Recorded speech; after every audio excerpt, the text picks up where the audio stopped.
fait Kevin. Son métier chez Wanty, c'est oxycooper, ou cooper au chalumeau.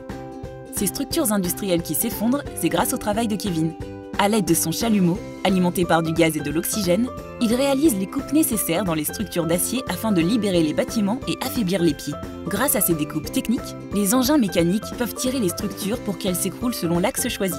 Alors Kevin, comment as-tu préparé cet avalement spectaculaire? Je suis monté là-haut au-dessus du bâtiment pour séparer toute la toiture. Ensuite, j'ai séparé les planchers. J'ai coupé le socle du four. Et il y avait une cage d'ascenseur qui était devant. J'ai fait des coupes avec des gueules de loup qui sont parties parfaitement. Être oxycooper, c'est un travail spécifique. Ce métier, on ne l'apprend pas forcément à l'école. Chez Wanty, les oxycoopers débutants sont encadrés afin d'acquérir l'expérience nécessaire. Car affaler des structures qui peuvent mesurer plusieurs dizaines de mètres de haut et peser des centaines de tonnes, tout cela dans un environnement industriel, ce n'est pas à la portée de tout le monde. Et toi Kevin, comment as-tu appris ce métier? J'ai commencé par le curage de maison quand je suis rentré chez Wanty. Ensuite, on m'a proposé de couper au chalumeau. J'ai commencé par couper au sol, sur le parc, des barres à béton, des poutrelles.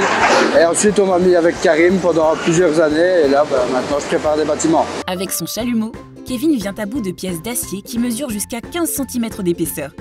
S'ils affalent régulièrement des structures immenses, il découpe et prépare également au sol les pièces de métal afin qu'elles puissent repartir en aciérie et avoir une deuxième vie. Travailler en déconstruction, c'est également libérer de la place afin de construire le monde de demain. C'est une satisfaction parce que nous revalorisons toutes sortes de mitrailles et on assainit les terrains. Des milieux industriels qui peuvent présenter des dangers, des pelles mécaniques immenses, du travail en hauteur, des flammes et du bruit.